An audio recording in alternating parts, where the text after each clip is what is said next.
Hi everyone, I'm Raymond Lim. I'm an entrepreneur and this is my boy Timothy. So Timothy, say hi to everybody. Hi, my name is Karen. I'm newly married. I'm a secretary to a very interesting boss. Hi, I'm Steph from the UK. I'm mother of two. I've got a just turned 4-year-old Alana, who's very curious, and a growing 2.5-year-old Fraser, who's also equally curious.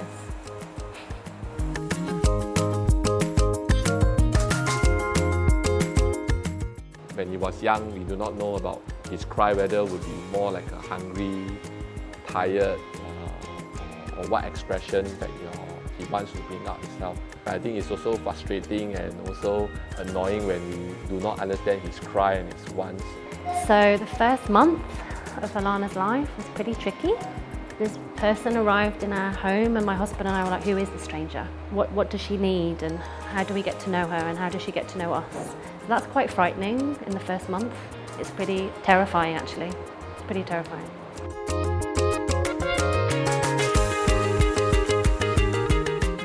When Timothy put out a fuss about having some ice cream after the meal, which we did not want to give him at that point of time because he was having some cough.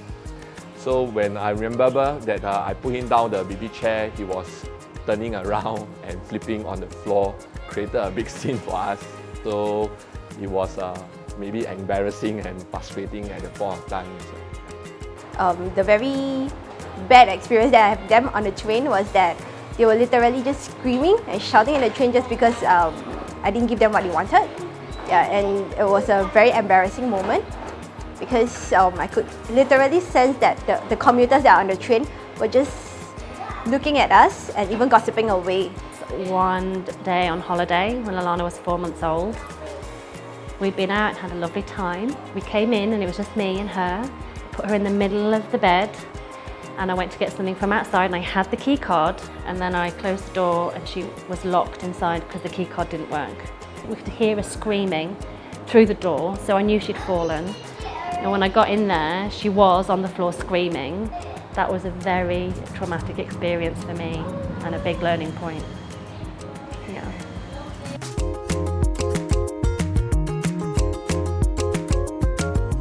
I think the reason that they behave in certain manner is actually because they couldn't express themselves.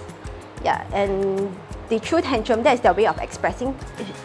I believe she shouldn't have been capable to roll off the bed. I put her in the middle of the bed, she should have been safe. But what I didn't realise is that she's actually a very capable being. So fall on me for not knowing my daughter well enough to know what she was capable of. And I need to observe her more and get to know her more. That's why it happened, because I wasn't on the ball. And that's not a nice feeling.